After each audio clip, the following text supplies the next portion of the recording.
Hey guys, and welcome back to my channel. My name is Tiara Lachey, for those of you who do not know me.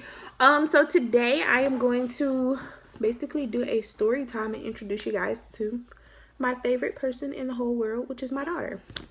So I got pregnant in August of 2014, and it was a very rocky, scary, emotional journey.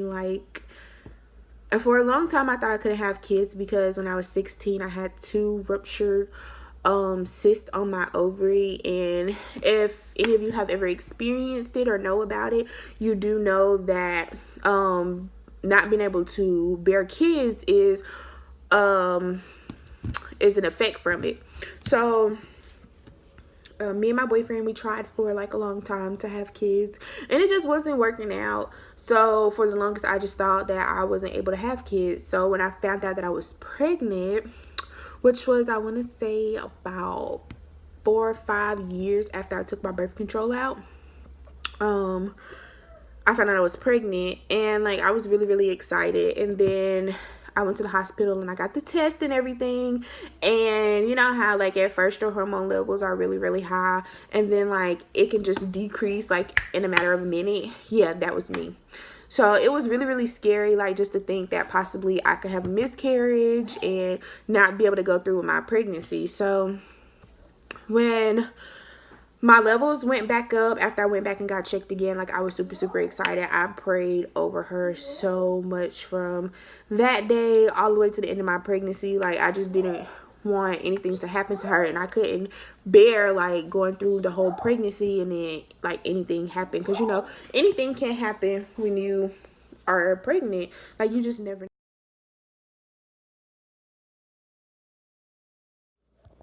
So yeah, back to it. Like I even still have the first pregnancy test I took, because I only took one stick pregnancy test. The fact that my period was very light and it only lasted for 3 days. I already knew.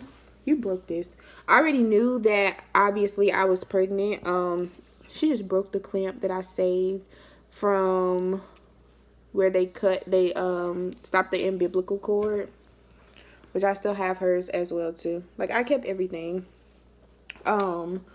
But yeah, I only took one test because my period did only last for 3 days. So I didn't really need like any more confirmation outside of going to the hospital to get their confirmation that I was pregnant. But I'm not going to go into like the whole 9 months. Skip over that to the day that I went into labor, which was May the 19th. That was my original due date, but she didn't end up coming until May the 22nd. So I went to the hospital May the 19th because I was having, baby move, I was having real close contractions. And because my water hadn't broke or anything like that, they sent me home. So me, my sister, and my brother, we went walking up and down this like big old hill. And then like we all went back to our house, and my siblings were playing games and stuff like that.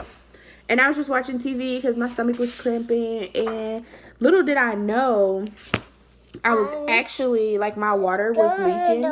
And I didn't even realize it. Like, I thought I was just peeing on myself because at the time my bladder was weak.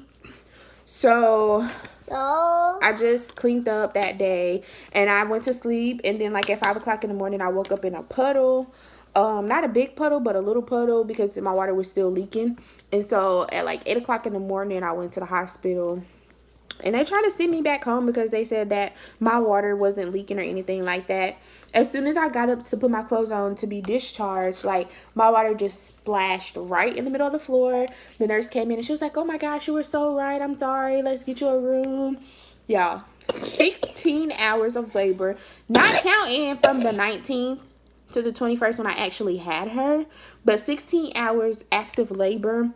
And then it only took me 2 pushes, 3 at the most, and she was out. When my daughter did come out, from where the doctor pulled her out, she fractured her muscles right up in here. So my daughter was born with Erb's palsy, and plus she had jaundice really bad. So she had to wear this on her face.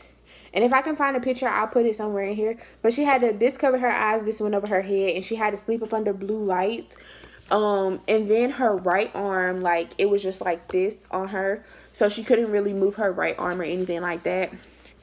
Y'all do not know, as a first-time mom, how, like, scary that was. That was, like, the scariest thing I have ever experienced. Which kind of, like, at this point, I wanted more kids. But at this point, like, with everything that I went through in my pregnancy and delivery and just the first couple of months as a mom, because after finding out that she had Erb's palsy, which if you guys don't know anything about it, go ahead and look it up. What, babe? Nothing. Go ahead and look that up if you guys don't know anything about it. But, like, we had to go to physical therapy. And, like, our physical therapist, because we finished before my daughter even turned one, I want to say around 6-7 months we finished. She was like, this is the fastest, like, any of my patients have actually finished that have Erb's palsy. Like, some people, it really affects them for the rest of their life. And, like, it's not, like, if my daughter was to still have Erb's palsy, I would still support her and do everything that I needed to do. But I was, bless you, very determined to make sure that if it was something that could be corrected while she was still small, while her body was still growing and stuff like that, like, I wanted to take that risk and make sure that I did everything possible to make it happen. So every time I learned a new exercise to do with her, I was at home doing it. Like, I worked a part-time job, so when I wasn't working or at school, because I was going to school to be a medical assistant as well, I was doing those exercises with my baby to make sure, you know, that she was able to be normal just like any other little kid at her age. But fast forward past all of that, we are here now. She's 2 years old, and she's just like the love of my life. She's like the best thing that ever happened to me. She was my motivation to finish school so that I could become somebody, so that I could set a path for her, so that she could make her own way when she gets older. Like, yeah, my mom did this, so I can do this. And, like, I'm really just happy to be her mother. Like, I don't know what I would be doing if it wasn't for her. So, everybody, meet Chloe. Say hi, Chloe. Say hey. She don't want to talk now. Say hey, Chloe. What you doing?